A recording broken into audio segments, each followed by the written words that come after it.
నమస్తే, నేను Nalini. Welcome to story board. బంగారం ధర తగ్గుతోంది. కొన్ని రోజులుగా నేల చూపులు చూస్తోంది బంగారం.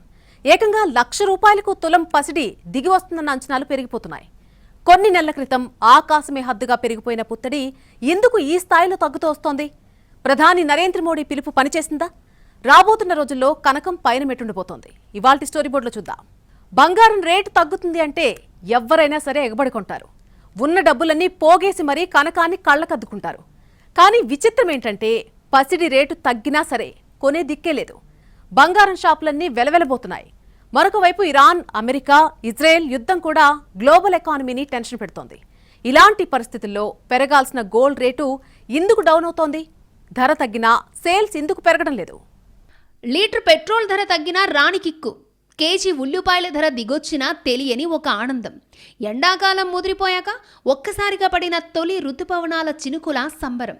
థియేటర్లో ఎన్నో రోజులుగా ఎదురుచూస్తున్న సినిమా టికెట్ బ్లాక్లో కాకుండా కౌంటర్లోనే దొరికినంత సంతోషం. ఒక్క బంగారం ధరలు పతనము అన్న వార్త మధ్యతరగతి ఇళ్లలో కనిపిస్తోంది. ముఖ్యంగా మహిళల మొహాల్లో 1000 వోల్ట్ల బల్బు వెలిగినంత హ్యాపీనెస్ జిగేలుమంటోంది. మగవారికి జీతం పెరిగినప్పుడు వచ్చే సంతోషం ఒకెత్తైతే మహిళలకు బంగారం ధర తగ్గినప్పుడు వచ్చే ఆనందం ఇంకో ఎత్తు. ఎందుకంటే మధ్యతరగతి మహిళల దృష్టిలో బంగారం అనేది కేవలం ఒక నగ కాదు, అది వారి కష్టార్జితం, దాచుకున్న రహస్య పొదుపు, ఆపదలో ఆదుకునే ఒక నమ్మకం. నెల నెలా దాచుకున్న చిట్టి డబ్బులు తీసి ఓ చిన్న ముక్కు పుడుకో, ఉంగరమో కొనడం ఆడవాళ్లు ఆర్థిక భద్రతగా భావిస్తారు. పెళ్లిళ్లు పెట్టుకున్న తల్లిదండ్రులకైతే బంగారం రేట్లు తగ్గడం గుండె మీద భారం దిగినంత ఊరట. మొన్నటి వరకు తులం బంగారం 1,60,000 దాకా వెళ్తే ఇక మన జీవితంలో బంగారం కొనలేమేమో అని చాలామంది నిట్టూర్చారు. కానీ ఇప్పుడు ధరలు దిగొస్తూ ఉండడం కొనేవారికి కాస్త రిలీఫ్. బంగారాన్ని పెట్టుబడిగా చూసేవారికి కొంచెం ఇష్టం, కొంచెం కష్టంగా అనిపించిన గోల్డ్ ధరలు తగ్గుతుండడాన్ని ఎక్కువ మంది స్వాగతిస్తున్నారు. బంగారం ధర 10 రోజుల్లో ఏకంగా ₹10,690 తగ్గింది. గురువారం 24 క్యారెట్ల తులం బంగారం 1,45,640కి దిగొచ్చింది. ఒక్క రోజులోనే 2,000కు పైగా తగ్గింది. కొన్ని రోజులుగా బంగారం ధరలు తీవ్రంగా ఒడిదుడుకులకు లోనవుతున్నాయి. బుధవారం మార్కెట్ సెషన్లో తులంపై 4,300, గురువారం రోజు గరిష్టంగా చెన్నైలో 3,270 వరకు తగ్గింది.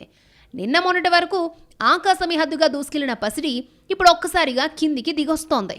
జూన్ 2న 24 క్యారెట్ల బంగారం ధర 1,56,622. అదే 22 క్యారెట్ల గోల్డ్ 1,43,200. జూన్ 3వ తేదీన 24 క్యారెట్ల పుత్తడి 1,56,622. 22 క్యారెట్ల రేటు కూడా మారలేదు. జూన్ 4న 24 క్యారెట్ల పసిడి 1,56,110. 22 క్యారెట్లు 1,43,100. జూన్ 5న 1,55,770కి ధర పడిపోయింది. 22 క్యారెట్ల బంగారం 1,42,750కి దిగొచ్చింది. జూన్ 6న ఏకంగా 3,000 తగ్గి 24 క్యారెట్ల పసిడి 1,52,730కి డౌన్ అయింది. 22 క్యారెట్ల గోల్డ్ కూడా 1,40,000కు పడిపోయింది. జూన్ 7న ధరల్లో ఎలాంటి మార్పు లేదు. జూన్ 8న 1000 తగ్గిన 24 క్యారెట్ల బంగారం రేటు 1,51,690కి దిగొచ్చింది. 22 క్యారెట్లు 1,39,000కు పడిపోయింది.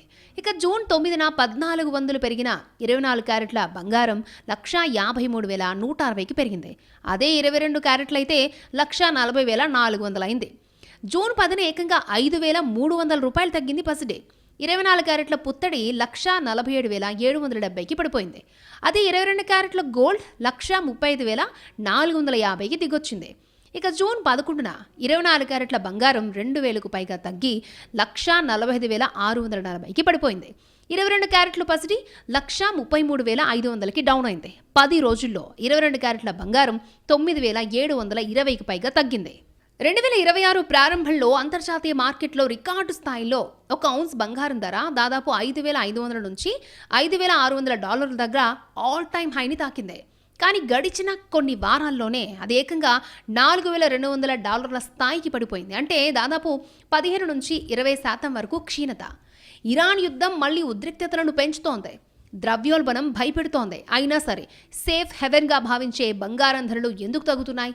దీని వెనుక గ్లోబల్ ఎకానమిక్ గేమ్ ఏంటి అన్న విశ్లేషణ సాగుతోంది. అంతర్జాతీయ మార్కెట్లో బంగారం ధరలు 15% పైకి తగ్గితే ఇండియాలో కేవలం 4 నుంచి 5% మాత్రమే తగ్గాయి. దీనికి కారణం మన రూపాయి విలువ డాలర్తో పోలిస్తే బలహీనపడ్డం. అలాగే 2026 మేలో భారత ప్రభుత్వం కస్టమ్స్ డ్యూటీని 6% నుంచి 15%కి పెంచడం. ఈ డ్యూటీ పెంపుతో మన దేశీయ మార్కెట్లో పూర్తి స్థాయిలో తగ్గుదల ప్రభావం కనిపించలేదు. ప్రపంచవ్యాప్తంగా బంగారం ట్రేడింగ్ అంతా అమెరికన్ డాలర్స్లోనే జరుగుతోంది. డాలర్కి గోల్డ్కి ఎప్పుడూ వ్యతిరేక సంబంధమే. ప్రస్తుతం అమెరికా ఆర్థిక వ్యవస్థ ఊహించని దానికంటే బలంగా ఉంది. డాలర్ బలంగా మారినప్పుడు ఇతర కరెన్సీలు ఉపయోగించే దేశాలకు బంగారం కొనడం ఖరీదైన వ్యవహారం. దీనివల్ల అంతర్జాతీయంగా పుత్తడికి డిమాండ్ తగ్గి ధరలు తగ్గుముఖం పడతాయి. 2026 ప్రారంభంలో యుఎస్ ఫెడరల్ రిజర్వ్ వడ్డీ రేట్లను తగ్గిస్తుందని అందరూ భావించారు. వడ్డీ రేట్లు తగ్గితే బంగారం ధరలు పెరుగుతాయి. కానీ సీన్ రివర్స్ అయింది. అమెరికాలో ఇటీవల విడుదలైన ఉద్యోగాల గణాంకాలు చాలా బలంగా వచ్చాయి. దీనికి తోడు పశ్చిమాసియా సంక్షోభం కారణంగా ముడి చమురు ధరలు బ్యారెల్కు పైకి ఎగబాకాయి. చమురు పెరగడంతో ద్రవ్యోల్బణం మళ్లీ పెరుగుతుంది అనే భయాలు మొదలయ్యాయి. ఫలితంగా యుఎస్ ఫెడ్ తన వడ్డీ రేట్లలో కోతను సెప్టెంబర్ 2026 లేదా ఆ తర్వాతకు వాయిదా వేసింది.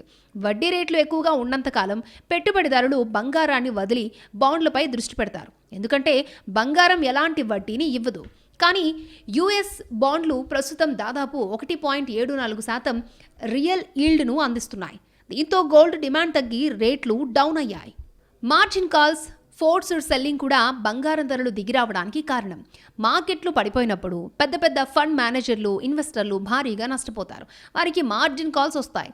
నష్టాలను పూడ్చడానికి తక్షణమే నగదు అవసరమవుతుంది. అటువంటప్పుడు వారు ప్రపంచంలోనే అత్యంత లిక్విడిటీ ఆస్తి అయిన బంగారాన్ని విక్రయించి క్యాష్ చేసుకుంటూ ఉంటారు. అంటే బంగారంపై నమ్మకం లేక కాదు, ఇతర నష్టాలను కవర్ చేయడానికి బంగారాన్ని బలవంతంగా అమ్ముతున్నారు.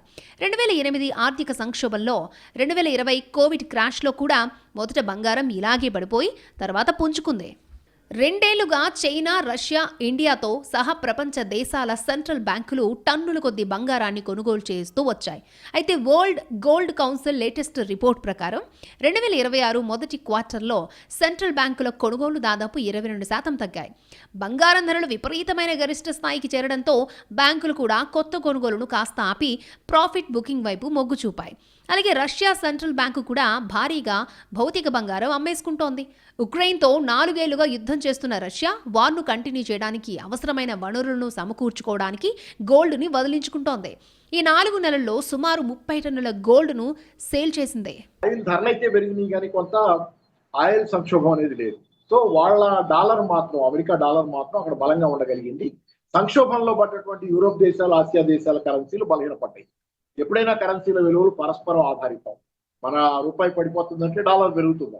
ఆ పక్కన డాలర్ ఆటోమేటిక్ గా పెరుగుతున్నప్పుడు వాళ్ళకి సంక్షోభం లేకపోవటం వల్ల ఇటు పక్క రూపాయి పడిపోతుంది. ఇది జరుగుతుంది. ఈ క్రమంలో ఏమవుతుంది, డాలరు పెరగటం అనేది జరుగుతున్న కొద్దీ బంగారం ఎప్పుడు తగ్గుతుంది. ఫిజికల్ గోల్డ్కు డిమాండ్ తగ్గడం కూడా రేట్లు పడిపోవడానికి మరొక కారణం. భారత్, చైనా వంటి దేశాల్లో ఆభరణాల డిమాండ్ గణనీయంగా పడిపోయింది. 2025, 2026లలో ధరలు 1,00,000 దాటడంతో సామాన్య మధ్యతరగతి ప్రజలు బంగారం కొనడం తగ్గించేశారు. పెళ్లిళ్ల సీజన్ ఉన్నప్పటికీ లైట్ వెయిట్ జ్యువెలరీ లేదా పాత బంగారాన్ని మార్పిడి చేసుకోవడం పెరిగింది. మన దేశంలో బంగారం ధర పూర్తిగా అంతర్జాతీయ మార్కెట్ మీద మాత్రమే ఆధారపడి ఉండదు. కొన్ని లోకల్ ఫ్యాక్టర్స్ పనిచేస్తాయి. డాలర్ రూపాయి మార్పిడి రేటు అందులో ఒకటి. డాలర్ ఇండెక్స్ పెరగడం వల్ల రూపాయి విలువ దాదాపు 95 రూపాయల మార్కును దాటి వెళ్తోంది. రూపాయి బలహీనపడితే మనం దిగుమతి చేసుకునే బంగారం ఖరీదవుతుంది. దిగుమతులు కూడా తగ్గుతాయి. డిజిటల్ గోల్డ్, ఈటీఎఫ్ల ట్రెండ్ బాగా పెరిగింది. భౌతిక బంగారం కంటే ఇప్పుడు యువత గోల్డ్ ఈటీఎఫ్లు, డిజిటల్ గోల్డ్ వైపు మొగ్గు చూపుతున్నారు.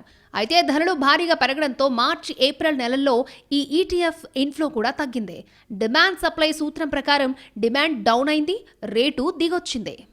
బంగారం కొనొద్దని ప్రధాని మోడీ పిలుపునివ్వడంతో చాలా మంది ఈ ఏడాది కొనకూడదని తీర్మానం చేసుకున్నారు. పాత ఆభరణాలను మార్పిడి చేసుకుంటున్నారు. పసిడి దిగుమతులు తగ్గడంతో మన ఫారెక్స్ నిల్వలు సైతం భారీగా పెరిగాయి. గోల్డ్ డిమాండ్ తగ్గడానికి ఇంకా చాలా కారణాలున్నాయి. భారతదేశం 90% బంగారాన్ని దిగుమతి చేసుకుంటోంది. అలాగే 90% చమురుకు దిగుమతే ఆధారం. చమురు దేశ ఆర్థిక వ్యవస్థకు ఇంధనమైతే బీరువాల్లో మూలిగే గోల్డ్తో దేశానికి ఎలాంటి ఉపయోగం లేదు. దీనికి తోడు డిమాండ్కు తగ్గట్టుగా ప్రతి ఏడాది డాలర్స్ను చెల్లించి బంగారం దిగుమతి చేసుకుంటే నిత్యావసరమైన క్రూడ్ ఆయిల్, ఇతర ఆహార, మెడిసిన్, ఫెర్టిలైజర్స్ దిగుమతికి ఇబ్బందే. అందుకే దేశంలో విదేశీ మారక నిల్వలను కాపాడడానికి ఒక్క ఏడాది పాటు అనవసరమైన బంగారం కొనడం ఆపాలని ప్రధాని నరేంద్ర మోడీ ప్రజలను కోరారు. పశ్చిమాసియా యుద్ధంతో చమురు ధరలు పెరిగాయని, ఆయిల్ కొనడానికి డాలర్లు కావాలి కాబట్టి బంగారం దిగుమతులు తగ్గించాలని పిలుపునిచ్చారు. हमें विदेशी मुद्रा बचाने के जो भी रास्ते हम लोग अपना सकते हैं हमें बचाना होगा. साथियों, गोल्ड यानी सोने की खरीद एक और पहलू है जिसमें विदेशी मुद्रा बहुत अधिक खर्च होती है. लेकिन देश हित में हमको ये तय करना पड़ेगा कि साल भर तक घर में कोई भी फंक्शन हो, कोई भी कार्यक्रम हो, हम सोने के गहने नहीं खरीदेंगे. ప్రధాని మోడీ ప్రకటన వచ్చిన మరుసటి రోజే కేంద్ర ప్రభుత్వం రంగంలోకి దిగింది. బంగారం, వెండి దిగుమతులపై కస్టమ్స్ డ్యూటీని 6% నుంచి ఏకంగా 15% పెంచుతూ సంచలన నిర్ణయాన్ని తీసుకుంది. సుంకం పెరగడం వల్ల విదేశాల నుంచి అధికారికంగా బంగారం దిగుమతి చేసుకోవడం ఖరీదైన వ్యవహారంగా మారింది. ఇది దేశీయంగా బంగారం కొత్త కొనుగోలును చాలా వరకు నియంత్రించింది. మోడీ పిలుపునిచ్చిన 10 రోజుల్లోనే దేశంలోని కొన్ని ప్రాంతాల్లో జ్యువెలరీ షాపుల్లో సేల్స్ 80% పడిపోయాయి. కస్టమర్ల ఆలోచన ధోరణి కూడా కొంత మారిందని కొందరు బులియన్ మార్కెట్ నిపుణులు అభిప్రాయం. 10 మందిలో 6 ఈ ఏడాది బంగారం కొనకూడదని ఫిక్స్ అయ్యారు. ఈ నరేంద్ర మోదీ గారు ఎప్పుడైతే బంగారం 1 సంవత్సరం దాకా కొనొద్దు, అప్పటి నుంచి ఖచ్చితంగా వ్యాపారం డౌన్ అవుతూ చాలా స్లోగా ఉంది. డ్యూటీ పెంచినా కూడా బంగారు రేటు తగ్గుతూ వచ్చింది. దగ్గరగా నరేంద్ర మోదీ గారు మాట్లాడినప్పుడు బంగారం 16 లక్షల చిల్లర ఉంది. ఇవాళ బంగారం 14,50,000కి వచ్చేసింది. అంటే 1,50,000 తగ్గిందన్నమాట. సాధారణంగా ధరలు తగ్గుతున్నప్పుడు జనం షాపులకు క్యూ కట్టి విపరీతంగా బంగారం కొనేస్తూ ఉంటారు. కానీ ఈసారి ప్రధాని స్వయంగా హెచ్చరించడం, దానికి తోడు పన్నులు పెరిగి దేశీయంగా ధరలు ఆశించినంత వేగంగా తగ్గకపోవడంతో మధ్యతరగతి ప్రజలు, జ్యువెలరీ ప్రియులు కొత్త కొనుగోలును వాయిదా వేసుకున్నారు. పెళ్లిళ్ల సీజన్ ఉన్నప్పటికీ చాలా మంది పాత బంగారాన్ని మార్పిడి చేసుకోవడానికి ప్రాధాన్యతనిచ్చారు. ప్రధాని కేవలం సెంటిమెంట్తోనో రాజకీయ కోణంతోనో బంగారం కొనొద్దన్న మాట అనలేదు. దీని వెనుక పెద్ద ఆర్థిక పరిస్థితులు, వ్యూహమున్నాయి. ఇండియా తన దేశీయ అవసరాల కోసం బంగారాన్ని విదేశాల నుంచి భారీగా దిగుమతి చేసుకుంటుంది. దీనికోసం మనం బిలియన్ల కొద్దీ అమెరికన్ డాలర్స్ను చెల్లించాల్సి వస్తుంది. ఇటీవల అంతర్జాతీయ ఉద్రిక్తతలతో డాలర్తో పోలిస్తే రూపాయి విలువ 95 రూపాయల మార్కును టచ్ చేసింది. ఇలాంటి సమయంలో దేశంలో బంగారం కొనుగోలు పెరిగితే డాలర్లు విదేశాలకు తరలిపోయి రూపాయి మరింత బలహీనపడే ప్రమాదం ఉంది. దీంతో అత్యవసరమైన చమురు, మెడిసిన్, ఎరువులు కొనడం మరింత భారమవుతుంది. మోడీ పిలుపు 15% డ్యూటీ భారం వల్ల బంగారం దిగుమతుల వేగం తగ్గి విదేశీ మారక నిల్వలు పెరిగాయి. $938 మిలియన్ పెరిగి దేశంలోని 69 బిలియన్ విదేశీ మారక నిల్వలు సురక్షితంగా ఉన్నాయి. ప్రధాని మోడీ పిలుపు ఇందుకు దోహదం చేసింది. భౌతిక రూపంలో బంగారం కొని లాకర్లలో దాచడం వల్ల దేశ ఆర్థిక వ్యవస్థకు ఎలాంటి ఉపయోగం ఉండదు. అందుకే మోడీ పిలుపుతో ఇన్వెస్టర్లు కూడా రూటు మార్చారు. ఫిజికల్ గోల్డ్ వైపు కాకుండా సావరెన్ గోల్డ్ బాండ్లు, గోల్డ్ ఈటీఎఫ్ల వైపు దృష్టి పెట్టారు. డిజిటల్ చెల్లింపుల విస్తరణ, యూపీఐ వినియోగం పెరగడం, ఫిన్టెక్ ప్లాట్ఫామ్ల అభివృద్ధి డిజిటల్ గోల్డ్ మార్కెట్ వృద్ధికి ప్రధాన కారణాలుగా నిలుస్తున్నాయి. Phone pay, Google pay, Paytm లాంటి యాప్ల ద్వారా వినియోగదారులు ఎప్పుడైనా ఎక్కడి నుంచైనా బంగారాన్ని కొనుగోలు చేసే అవకాశం ఉంది. దీంతో సంప్రదాయ బంగారం కొనుగోలు విధానాలకు ప్రత్యామ్నాయంగా నిలుస్తున్నాయి డిజిటల్ గోల్డ్ కొనుగోళ్లు. వరల్డ్ గోల్డ్ కౌన్సిల్ ప్రకారం భారతదేశంలో 2025లో డిజిటల్ గోల్డ్ కొనుగోళ్లు 69% పెరిగి 13.5 టన్నులకు చేరుకున్నాయి. ఇదే సమయంలో యూపీఐ ద్వారా డిజిటల్ గోల్డ్ కొనుగోళ్ల విలువ భారీగా పెరిగింది. 2025 జనవరిలో సుమారు 800 కోట్లుగా ఉన్న లావాదేవీలు డిసెంబర్ నాటికి 2100 కోట్లకు పైగా చేరినట్లుగా పరిశ్రమ వర్గాలు చెబుతున్నాయి. 2024 ఏప్రిల్తో పోలిస్తే 2025 ఆగస్టు నాటికి డిజిటల్ గోల్డ్ లావాదేవీల సంఖ్య 377% పెరగడం ఈ రంగం విస్తరిస్తున్న వేగాన్ని సూచిస్తోంది. ముఖ్యంగా 20 నుంచి 35 ఏళ్ల మధ్య వయసు కలిగిన వారు ఈ పెట్టుబడి విధానాన్ని ఎక్కువగా ఎంచుకుంటున్నట్లుగా చెబుతున్నారు మార్కెట్ నిపుణులు. స్టాక్స్, మ్యూచువల్ ఫండ్స్ మాదిరిగానే మొబైల్ ఫోన్లో కొన్ని క్లిక్లతో బంగారం కొనుగోలు చేయగలగడంతో పెట్టుబడులు ఈజీ అవుతున్నాయి. చిన్న మొత్తాలతో పెట్టుబడి ప్రారంభించే అవకాశం కూడా యువతను డిజిటల్ వైపు ఆకర్షిస్తోంది. సాధారణంగా భౌతిక బంగారం కొనుగోలు చేయాలంటే వేల రూపాయలు అవసరమవుతాయి. డిజిటల్ గోల్డ్లో 1 నుంచి 100 రూపాయల చిన్న మొత్తాల నుంచి పెట్టుబడి ప్రారంభించవచ్చు. దీంతో విద్యార్థులు, యువ ఉద్యోగులు, చిన్న పెట్టుబడిదారులు కూడా డిజిటల్ బంగారంలో పెట్టుబడి పెట్టగలుగుతున్నారు. అదనంగా నెలవారీ ఆటోమేటిక్ సేవింగ్స్ విధానాల ద్వారా క్రమం తప్పకుండా బంగారం కొనుగోలు చేసే అవకాశం కూడా ఉంది. మోడీ గారు అది చెప్పినాక బంగారం ఎవరు కొనొద్దు 1 సంవత్సరం దాకా, ఆ మాటకి కస్టమర్ చాలామంది ఆ మాటని పట్టేసుకున్నారు. పాత బంగారం ఎక్స్చేంజ్ చేయడం కానీ, కొత్త బంగారం కొనడం కానీ, రేట్ తగ్గినా పెరిగినా ఇలాంటి ఏం లేకుండా అసలు మొత్తం తగ్గిపోయింది బిజినెస్ ఓవరాల్. పాత బంగారం ఇచ్చి కొత్త బంగారం కొనడం తగ్గిపోయింది. అసలు బాగా అత్యవసరం ఉంటేనే వాళ్ళు వస్తున్నారు. కాకపోతే అసలు బంగారం జూలీకి ఎవరు రావట్లేదు.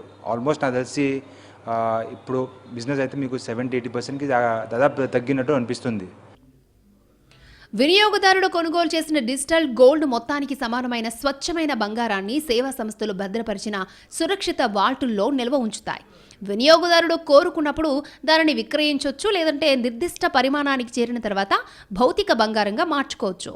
దీంతో నిల్వ, భద్రత, లాకర్ ఖర్చులు వంటి సమస్యలు లేకుండా బంగారంలో పెట్టుబడి పెట్టే అవకాశం లభిస్తోంది. అంతర్జాతీయంగా నెలకొంటున్న ఆర్థిక అనిశ్చితులు, ద్రవ్యోల్బణ భయాలు, భౌగోళిక ఉద్రిక్తతల కారణంగా బంగారం ధరలు పెరుగుతున్నాయి.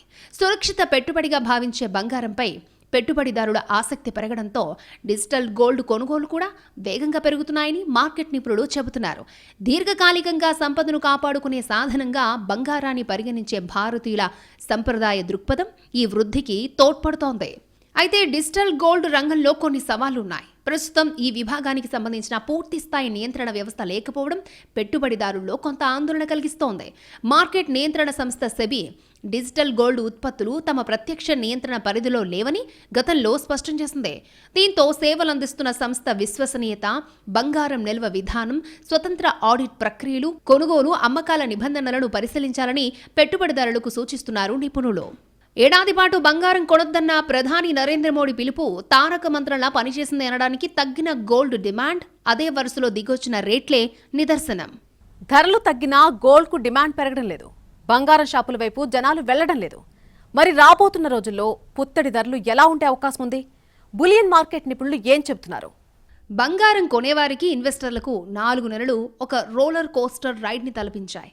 అంతర్జాతీయ మార్కెట్లో 1 ఔన్స్ పసిడి ధర కేవలం 4 నెలల వ్యవధిలోనే ఎవరూ ఊహించని రికార్డులను సృష్టించింది. అంతే వేగంగా కిందకు పడిపోయింది. 2026 ప్రారంభంలో ప్రపంచవ్యాప్త యుద్ధ ఉద్రిక్తతలు, సెంట్రల్ బ్యాంకుల విపరీతమైన కొనుగోలుతో అంతర్జాతీయ స్పాట్ గోల్డ్ చరిత్రలోనే ఎన్నడూ లేని విధంగా 1 ఔన్స్ ధర 5,595 మార్కులు తాకి సరికొత్త ఆల్ టైమ్ రికార్డ్ని సృష్టించింది. ఈ స్థాయి గరిష్టాల తర్వాత మార్కెట్ కాస్త కూలైంది. మార్చి, ఏప్రిల్ నెలల నాటికి ధరలు $4,630 నుంచి $4,680 శ్రేణికి చేరుకుని కొంత స్థిరంగా సాగాయి. గడిచిన కొన్ని వారాల్లో, ముఖ్యంగా జూన్ మొదటి వారంలో బంగారం ధరలు నిలువునా మునిగాయి.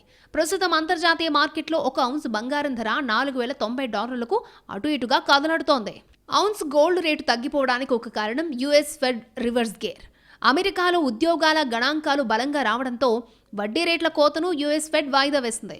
ఇది బంగారానికి మైనస్ అయింది. అమెరికా డాలర్ ఇండెక్స్ 100 మార్కులు దాటి బలోపేతం కావడంతో గ్లోబల్ ఇన్వెస్టర్లు బంగారాన్ని అమ్మి డాలర్స్లో పెట్టుబడి పెట్టారు. $5,600 దగ్గర బంగారం అత్యంత ఖరీదైన ఆస్తిగా మారడంతో గ్లోబల్ ఫండ్స్ అన్ని లాభాలను స్వీకరిస్తూ అమ్మకాలకు దిగడంతో రేట్లు నేలకు దిగాయి. తగ్గుముఖం పట్టిన బంగారం ధరలు ఇంకెంతగా తగ్గుతాయన్నది బులియన్ మార్కెట్లో హాట్ టాపిక్ అయింది. రాబోయే కాలంలో బంగారం ధరలు ఎలా ఉంటాయన్న దానిపై బులియన్ మార్కెట్లో రకరకాల అంచనాలు వినిపిస్తున్నాయి. ప్రముఖ గ్లోబల్ ఫైనాన్షియల్ సంస్థలైన జేపీ మోర్గాన్, గోల్డ్మెన్ సాక్స్, ఐసిఐసిఐ డైరెక్ట్ తాజా నివేదికల ప్రకారం రాబోయే 6 నెలల్లో మార్కెట్ 2 వైపులా కదిలే అవకాశం ఉంది. అమెరికాలో ద్రవ్యోల్బణం మళ్లీ పెరగడం వల్ల యుఎస్ ఫెడ్ వడ్డీ రేట్లను తగ్గించకుండా డిసెంబర్ 2026 వరకు వాయిదా వేసేలా కనిపిస్తోంది. దీనివల్ల బంగారంపై స్వల్పకాలిక ఒత్తిడి ఉంటుంది. దీంతో రేట్లు బాగా తగ్గుతాయని, ₹1,00,000 తగ్గినా ఆశ్చర్యం లేదని కొందరు అంచనా వేస్తున్నారు. భారతదేశంలో సంస్కృతి, పెళ్లిళ్ళు, పండుగలతో బంగారం ముడిపడి ఉన్నందున డిమాండ్ తాత్కాలికంగా తగ్గినప్పటికీ పూర్తిగా ఇదే ట్రెండ్ కొనసాగే అవకాశం లేదు. దీర్ఘకాలంలో బంగారం ఎప్పుడూ సురక్షితమైన, లాభదాయకమైన పెట్టుబడిగానే కొనసాగుతోంది. బంగారం, వెండి వంటి విలువైన లోహాల ధరలు అంతర్జాతీయ విపణికి అనుగుణంగానే ఉంటాయి. అక్కడ పెరిగితే ఇక్కడ పెరుగుతుంది, తగ్గినా అంతే. దీంతో తగ్గినప్పుడు కొద్ది కొద్దిగా కొనడం మంచిదని బులియన్ మార్కెట్ నిపుణులు చెబుతున్నారు. మెటల్స్ ఫోకస్ నివేదిక ప్రకారం ఈ ఏడాది బంగారానికి డిమాండ్ మరింత తగ్గుతుంది, సరఫరా మాత్రం పెరుగుతుందని అంచనా. అయినా బంగారం రేటు మాత్రం పెరుగుతుందని లెక్కలేస్తోంది. వినియోగదారులు ఆభరణాలు కొనడం తగ్గించినప్పటికీ సురక్షితమైన పెట్టుబడిగా భావించి బిస్కెట్లు, కాయిన్స్ రూపంలో బంగారంపై భారీగా పెట్టుబడి పెట్టడమే ఈ ధరల పెరుగుదలకు ప్రధాన కారణమని బులియన్ మార్కెట్ నిపుణులు అంచనా వేస్తున్నారు. అసలు మార్కెట్కి కస్టమర్స్ కూడా రావట్లేదు. అసలు మెయిన్ కారణం ఏంటంటే ఆర్థిక ఇబ్బందులు ఉన్నాయి, చాలా మందిలో ఆర్థిక ఇబ్బందులు ఉన్నాయి. ఆర్థిక ఇబ్బందులు ఏంటంటే బంగారం అనేది లాస్ట్లో కొనుక్కోవాల్సిన వస్తువు. ప్రస్తుతానికి వాళ్ళకి ఏంటంటే తినడానికి, ఉండటానికి అన్నిటికీ అవగా మిగిలినది ఏదో బంగారం, వెండి కొనుక్కోవాలని అనుకుంటారు.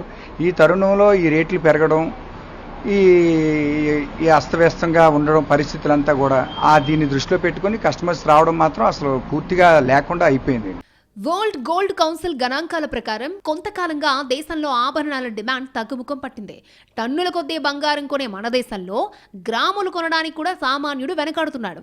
షాపులు కస్టమర్లు లేక ఖాళీగా దర్శనమిస్తున్నాయి. వ్యాపారులు డిస్కౌంట్లు ఇస్తామన్నా జనం అడుగు ముందుకు వేయడం లేదు. శతాబ్దాలుగా వస్తున్న గోల్డ్ సెంటిమెంట్ను దాటి ప్రజలు ఆలోచిస్తున్నారు. బంగారం ధరలు తగ్గినా కొనుగోలు పెరగకపోవడం ప్రజల ఆలోచన ధోరణిలో మార్పునకు ఒక నిదర్శనం. గోల్డ్ కొనుగోలు తగ్గడం అనేది కేవలం ఒక లోహం ముచ్చట కాదు. ఇది దేశంలోని మధ్యతరగతి ప్రజల కొనుగోలు శక్తి తగ్గుతోంది అనడానికి, వారి ఆర్థిక సందిగ్ధతకు ఒక ప్రత్యక్ష నిదర్శనం. అలాగే ప్రధాని నరేంద్ర మోడీ పిలుపునకు జనం ఏ స్థాయిలో జేజేలు కొడతారు అనడానికి తగ్గిన గోల్డ్ డిమాండే ఒక ఉదాహరణ.